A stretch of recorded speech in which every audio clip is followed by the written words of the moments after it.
You are now watching Zach Lesage, the best place to learn about competitive Pokemon TCG. Let's poppin' peeps, welcome back to the channel. Zach Lesage here. Today we are going to be covering over the top 11 through 20 decks. Every single Monday I cover through the top 10 decks, and every single Tuesday at 12 p.m. Eastern I cover through the top 11 through 20 decks. If you want to learn more about the Pokemon TCG metagame and all the decks that are seeing success, this is the best place on YouTube to check that out. You can always give this video a thumbs up to help support the channel. Subscribe if you haven't already. We are about 500 peeps away from getting to 10,000 subscribers. I would say 5,000, 10,000 subscribers.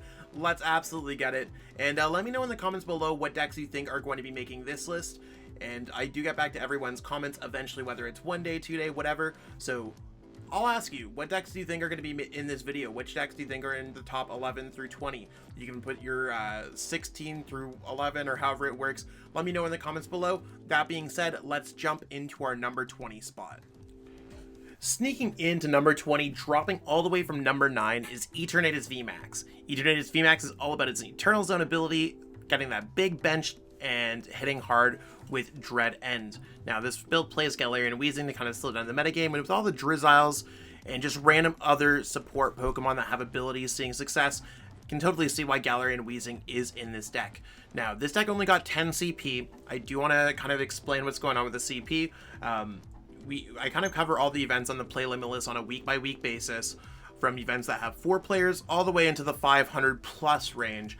Typically most events that we have are as high as 400 players, and we get some events that are 4 player events. I kind of gauge the amount of players and kind of do some kind of kickers for first, second, top 4, top 8, top 16, top 32, where events with 129 plus players have that top 32 kind of splashback, and events with 80 players or more have that top 16 kind of splashback. That being said, Etern probably got like 1 top 32 placements at a larger event, so it's one of those things that I think Etern's not bad, it's just seeing a lack of play. Don't necessarily see a reason to play this compared to other dark decks. It's not like it's like super cheap, but it also kind of is. So if you are trying to ball out with a dark deck on a budget, this might just be your best place. Otherwise, I just think I'd pick other decks like Gengar, that was number 3 in our top 10, Sableye V, that was number 4, or even Single Strike, that was number 5. I do want to let everyone know that there are deck lists in the pinned comments and reference videos for most of these decks as well. So if you want to copy and paste them right into Ptcgo, or kind of watch a video if you want to learn a little bit more about these decks, that's a great place to do so. If you're trying to pick up any of the cards for these decks, go to ptcgostore.com, pick up some codes and use code ZLesage5. That code's in the description, so you can save 5% on your next order of codes. Splashing at number 19 and dropping all the way from number 8, another huge steep drop is SUICUNE LUDICOLO. I think players saw this deck. This deck saw some success for like 1 or 2 tournaments. Players kind of played it and expanded upon it, and then the deck ultimately went back down. That's not to say that this deck couldn't pop back up, but its strategy has kind of been tried and maybe not true. I think it's one of those things where SUICUNE has been struggling for a while, and you can see that in our kind of top 20 metagame for the past few weeks. The goal of this deck is to use Enthusiastic Dance, boosting the damage of Blizzard Rondo. Some people say it has a good Mew matchup. I don't necessarily think it does as much as people might say, but I know this deck 100% struggles to Jolteon and a few other decks on this list. So if you are picking a deck, I'd maybe pick another deck that plays SUICUNE, maybe like SUICUNE Melanie. I know it didn't necessarily make this list, I'll give you that bit of a tidbit. I think that deck might just be a little bit better. SUICUNE just doesn't seem to be cutting it, and I think Jolteon's really cutting into that. So look at the top decks if you are trying to like come up with any kind of deck. Make sure your deck doesn't lose to those top decks, otherwise you might struggle in events. Squirming around at number 18 and going up a spot from last week at number 19 is MALAMAR. MALAMAR is largely seen some kind of success. Not really too much lately, but it's like okay. I think it's just generally one of those okay decks. Rapid Strike Tentacles is pretty good. You can go ahead and rip some Rapid Strike cards from your hands. I think that's kind of cool as an attack. It does obviously fail if your opponent Marnies you or if they play around it. And of course, this deck does struggle to Jolteon. This deck does struggle to Rapid Strike. This deck can struggle to Mew. This deck can struggle to Gengar. This deck can struggle to, like, there's so many decks that I think this deck struggles to that it's not well positioned in this current metagame. Now, it's one of those things where maybe it will get a little bit better with Brilliant Stars. If you could add in Mana Fee, that might help out a little bit because you can get the Mana Fee back. But until we get to that point, I just think that I'd stay away from this deck. There's probably better single prize decks or single prize card hybrid decks, such as the Galarian SIRFETCH'D deck or the Sableye V deck that I would rather play. Jumping into number 17 and not making the list last week is Sylveon VMAX. Now, when I say it didn't make the list last week, it has not been in the top 20 list for a while. It seems like a few players have been picking this up here and there. It's not really the list that they've been playing. They've been playing kind of lists all over the place. However, I do feel like the new Leafeon VSTAR does breathe life into this deck. You want to have a bunch of different types of Pokemon to kind of get off that max harmony attack for a Rapid Strike energy and another energy. We have seen Sylveon decks play a bunch of different techs. Obviously, if you're trying to have all those different types, you want to have some kind of type advantage with Rapid Strike or Blaziken. I think adding in Leafeon V-Star allows you to have Leafeon V to accelerate grass energies to your Pokemon so that you're ready to attack with a Rapid Strike energy the following turn. But you also get access to Leafeon V-Star's ability, which might breathe some life into this deck. Now, don't get me wrong, I don't think that Sylveon's like a great pick right now. I think it's okay at best, but I do think Leafeon V-Star is worthwhile to test out when it comes to playing this deck. Beyond that, I think it's just not the greatest deck. There's just better decks strictly from it. If you look at it like Sylveon is not a fairy type anymore, it is a psychic type because fairy types are just gone out of the game. Now, when it comes down to it, it is a psychic type deck. There are other psychic type decks like Mew VMAX that are a lot more effective here. Splashing its way to number 16, jumping from number 18 last week, is INTELEON VMAX. Now, this deck with the 1/1 Rapid Strike tries to solve its poor Jolteon matchup, but the main goal of INTELEON VMAX is to slap on a Rapid Strike energy, continuously lift it back to your hand, doing 140 at a time. This list, like, it sees some fringe play, can see some success, but I think the fact of it's just not well positioned in this metagame, and it's too slow for a kind of a congested best of one metagame. Maybe it'd do a little bit better in best of three. Maybe it would do a little bit better in a different metagame. I don't necessarily think there's anything wrong with INTELEON VMAX. I also just don't necessarily think that there's anything right with INTELEON VMAX. I think that it's just not as good as a Rapid Strike Urshifu deck when it comes to the Rapid Strike variants. And I mean, those decks have also been struggling. So I don't necessarily see how INTELEON VMAX is going to see more success. It's not like you're even hitting too many great matchups. We do have Victini in the top 10, but it's in the lower top 10. So if you're trying to attempt to hit Victini decks, I think you might have your priorities in the wrong place. I don't really see, like, I'd rather just be playing a deck like Mew. However, if you are looking for a mid-range attack and control deck, maybe try a Duraludon VMAX, because that deck would be very similar to this, just a little bit more successful. Breezing into number 15 and being new to the list this week is Leafeon VMAX V-Star Galarian Moltres V. Leafeon V-Star has definitely been a kind of huge thing for grass decks or just like Leafeon decks. I think a lot of players are wanting to experiment with this card. So for those of you who don't know, Leafeon V-Star did come out as a promo this past week or past week and a half. And it's the first few V-Stars that are available in the game. They're not from Brilliant Stars. They're just literally promo V-Stars to kind of introduce people to V-Stars. I think Leafeon V-Star is pretty solid because it has a boss. This is orders-like ability that you could use once during the game. So, I mean, Galarian Moltres V certainly works well if you're trying to beat some kind of Mew deck. I think that Mew beats Leafeon because it has 0 retreat cost. Otherwise, Leafeon does okay. So this is some kind of hybrid deck. It kind of like how I always talk about it. Like I talked about the Rapid Strike Urshifu in the other build, in the other video. It's one of those things where I don't necessarily like adding Moltres to a deck just to beat the Mew matchup. I think that I'd rather be playing a Moltres deck with some other techs to beat other matchups. And I don't know if Leafeon Moltres is the hottest combination in the game. I mean, in this case, Leafeon V-Star is not bad. Leafeon's not bad. Moltres isn't bad. So it's not going to be terrible. I just think that there's much better decks to be choosing overall. There you have it, number 14, moving up from number 16 last week, and at ADCP, another Leafeon deck, back-to-back Leafeon decks. This deck, as you can see, following the same trend, most kind of like pure decks or unaltered decks, it seemed to do pretty well. This deck really taking kind of strides from age-old's late night series finish, making top 16 with the Leafeon VMAX, Leafeon VSTAR deck.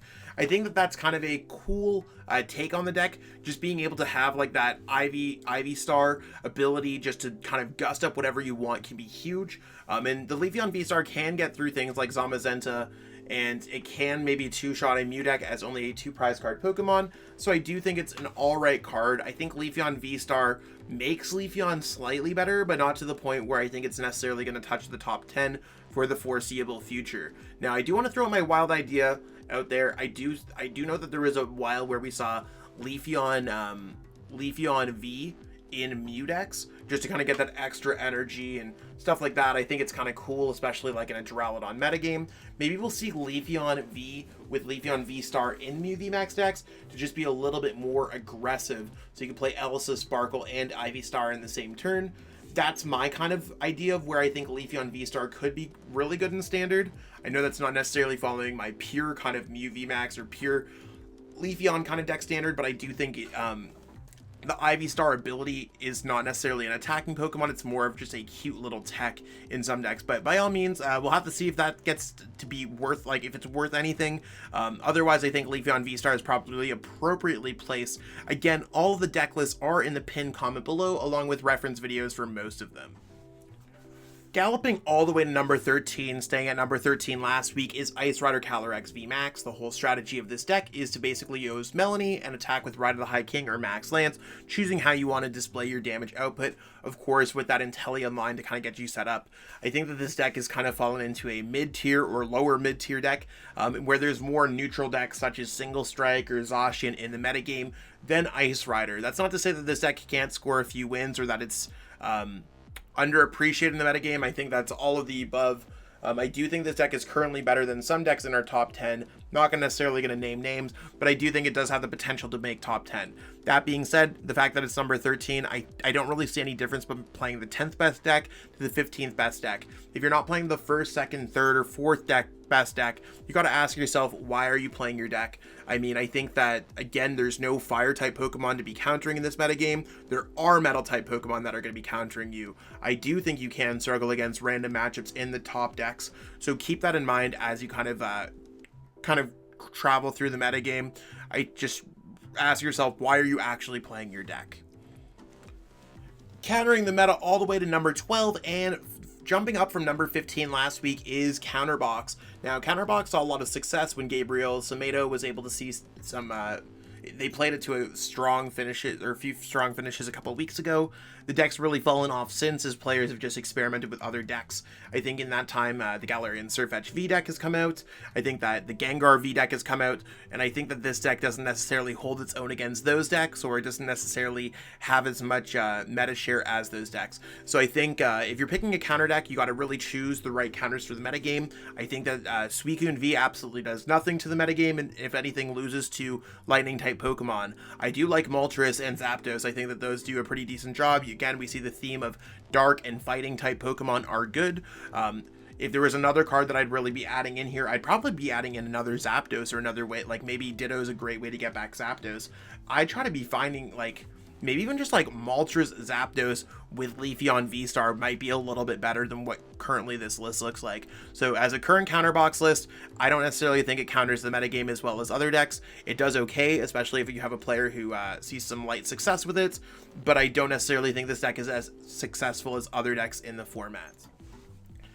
Gusting all the way into number 11, dropping from number 10 last week just to make it into the top 11 video, is the Galarian SIRFETCH'D V deck. Now, I did kind of say that this deck might fall out of play because I think a lot of players play it don't necessarily understand the strategy. The goal of this deck is to use Galarian SIRFETCH'D V after playing a Galarian Zapdos. Swoop in, you have a strong fighting type attacker against Gengar and Jolteon and anything else that's weak to fighting, or a Pokemon that you could just knock out.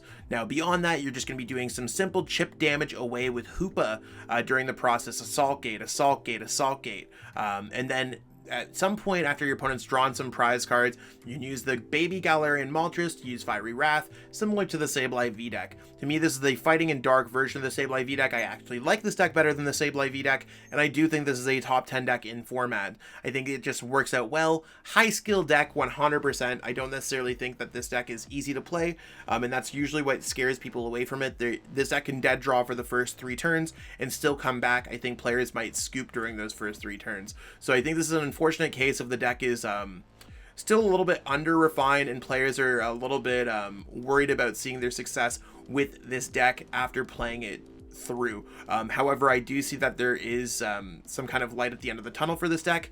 Maybe it will pop into the top 10 next week. This might cause it to kind of have a ripple effect where it goes down the ranks, so I'll have to see how it does.